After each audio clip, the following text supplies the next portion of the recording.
The year my family went bankrupt, I was forced to sell myself to my ex-boyfriend.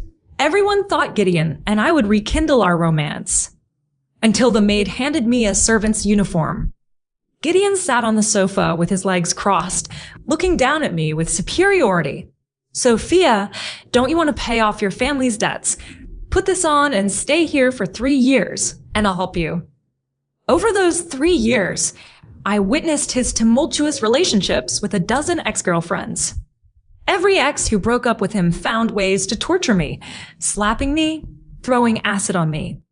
One even leaked footage of Gideon violating me to the media. The media branded me the most promiscuous woman in the entire city. I fell from being the most treasured princess of the Sullivan family to becoming Gideon's dog. Through it all, I remained silent. Until Gideon lost a bet and gambled me, drugged and helpless, to the neighbor boy who used to follow me around begging for attention when we were young. 3 days and nights. My once proud fingers were deliberately shattered. My face was disfigured. Yet when I emerged, he brushed it off as just a joke. I didn't laugh. Gideon threatened me again with the Sullivan family's debt. But he seemed to have forgotten this was already the 3rd year of our contract. In 3 more days, the Sullivan family's debt would be paid in full. "Sophia, who are you making that sour face for?" Slender fingers lifted my chin. I looked up, and tears spilled from my eyes without warning. He froze for a moment, but his gaze quickly turned cold again. A mocking smile played at his lips. "Playing the victim again, for whose benefit? Do you think you're still the pampered little Sullivan princess?" I said nothing and turned my face away. Gideon scoffed coldly and forcibly turned my face back toward him. "What kind of virtuous act are you putting on? Don't think I don't know how slutty you were under those men. I watched the video." "Still want to keep pretending?" His voice carried cruel amusement. My whole body trembled. "Video? What video?" More harder. A lewd voice reached my ears. Gideon had opened a video. On the screen was someone with glazed eyes, sitting among countless men. It was me. Memories of that unbearable experience from 3 days ago flooded back. I froze completely, a surge of blood rushing from the soles of my feet straight to my head. I lunged forward to grab the phone, but he dodged. Gideon grabbed my throat, his lustful gaze wandering over my body. "Who would have guessed, Sophia? You acted so prudish with me, but with others you're insatiable. You really are a filthy whore." Disgust surged across his face as he slapped me hard. Instantly, my cheek burned with searing pain. It swelled up. I opened my mouth to say something, but couldn't get a word out. "Sir, Miss Foster is here." The housekeeper approached. The furious Gideon from 1 second ago suddenly became like a lion whose temper had been soothed. He softened completely. He released me like discarding trash and headed downstairs. From below, a delighted voice rang out. "Gideon, I missed you so much. You said yesterday you'd take me out for good food, but today you forgot. I had to come find you myself." Through the gaps in the railing, I saw Gideon's doting expression. Once upon a time, he had looked at me that way too. Unfortunately, everything had changed. "My mistake. Let me take you now, okay?" Miranda scoffed. "I don't want to go out. I want to eat here. I heard Gideon has a maid who's been here 3 years and cooks pretty well. Why don't we have her make us a meal?" Miranda's gaze landed precisely on me. On my disheveled form. Ha! Everyone in the city knew I was the ex-girlfriend Gideon kept trapped here to torment, to avenge his humiliation. She was just trying to establish dominance over me. And, unsurprisingly, Gideon agreed. Enduring the pain in my body, I went to the kitchen. I tied on an apron. Outside, laughter and playful voices continued. I glanced sideways. On the sofa, Miranda was leaning against Gideon, acting coquettish. "So, when are you going to marry me? I can't wait any longer."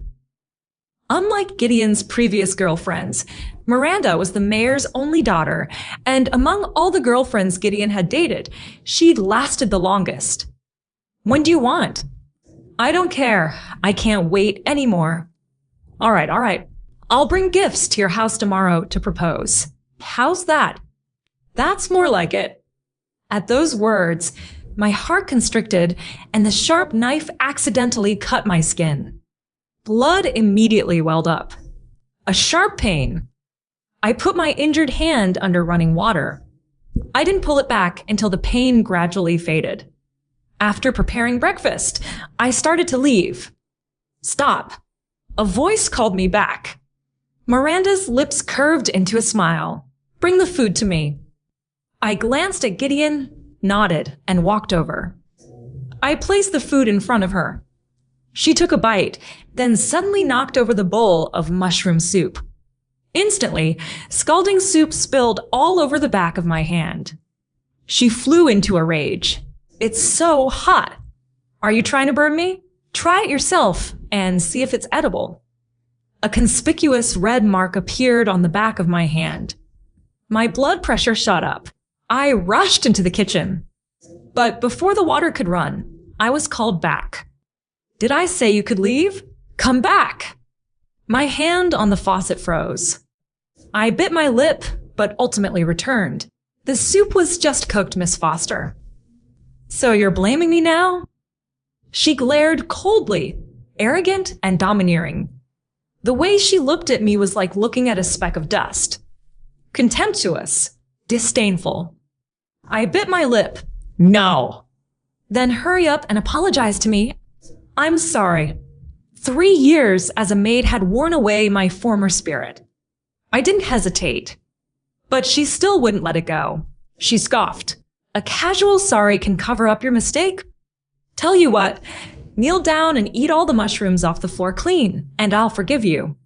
Her haughty voice reached my ears. My whole body trembled. I suddenly looked up at Gideon. He showed not the slightest intention of stopping her. Instead, amusement flickered in his eyes. His tacit approval was the greatest humiliation. What? You're unwilling? She said coldly. I bit my lip, bent my legs, and knelt down. Don't use your hands. You must lick them up. Her commanding tone made me pause, but I ultimately pulled my hands back, got on all fours like a dog, lowered my head, and licked the mushrooms off the floor. Tears mixed with saliva dripped onto the tile floor, reflecting my wretched appearance. So annoying. Can't even enjoy a meal. Gideon, let's just eat out. Above my head, Miranda's affected voice rang out. Then Gideon indulgently agreed. All right. I punished your person. You're not mad, are you? No. She's just a servant. His casual, indifferent tone reached my ears, growing fainter and fainter. I slowly lifted my head, watching their retreating figures. My emotions finally broke, and tears poured out. Gideon didn't come home all evening. I returned to my room and tore off the calendar on the wall. After tonight, 2 more days. Just 2 more days, and I could leave this place. Lying on a bed less than a meter wide, I fell asleep.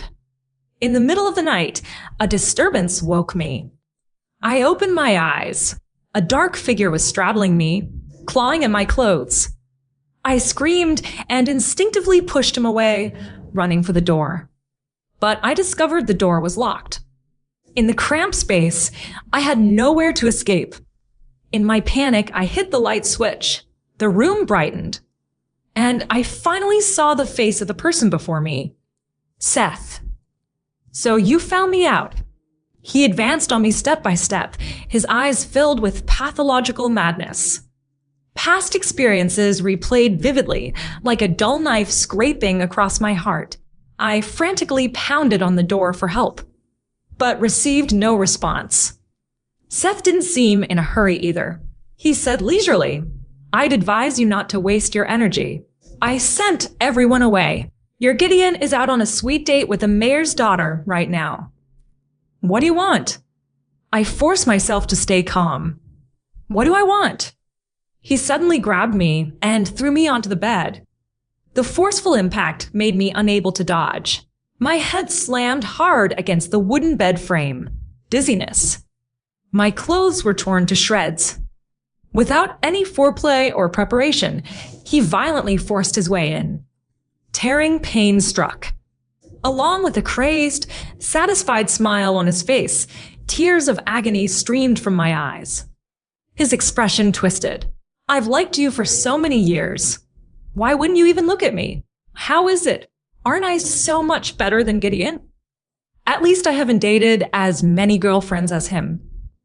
From beginning to end, I've only ever liked you. Why don't you just be with me?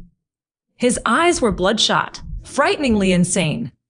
The pain in my body became unbearable. I used all my strength to kick him away.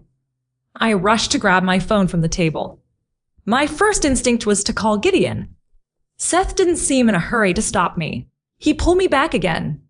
His heavy body pressed down on me, squeezing out what little air remained in my body.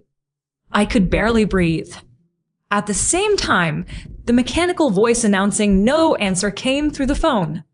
Seth laughed. He leaned down close to my ear. Want to know the truth? He's the one who sent me here tonight. Otherwise, how do you think I got in without any obstacles? His casual words landed in my ear, but they felt like a heavy stone pressing on my chest. Suffocating. I could barely breathe. Tears kept streaming from my eyes. I bit my teeth hard and stubbornly called again and again. But still no answer. Until I don't know which attempt, the call connected. But what came through was an indescribable sound. Gideon, gentle it hurts. Hello. Gideon's panting voice came through. I hung up in a panic, no longer able to muster any strength to struggle. I fell back heavily.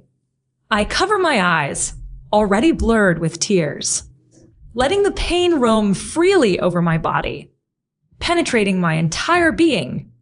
Seth's greasy hands pathologically rubbed my skin, until it reddened, until it broke. He suddenly grabbed my throat, repeating over and over. From the first moment I saw you, I fell for you. Why wouldn't you look at me even once? Why did you insist on dating that poor nobody Gideon? Let me tell you the truth. If Gideon hadn't sabotaged things behind the scenes, the Sullivan family wouldn't have fallen so quickly. And your father, do you think he killed himself in prison for no reason? I froze, slowly moving my hands away. My blurred vision focused on the person before me. His face was twisted. It's all thanks to Gideon. If he hadn't made a special trip to the prison to threaten your father with your future, your father wouldn't have killed himself. What? Those words were like a heavy hammer striking my spine. With this, my last shred of hope in Gideon collapsed. The tiny bit of strength supporting my mental world was pulled away. I shook my head mechanically. No, impossible. This has been an open secret in our circle for a long time. You're the only one who's been kept in the dark. I remembered the slightly guilty expression Gideon showed whenever my father was mentioned. Instantly, I felt like I was plunging into an abyss.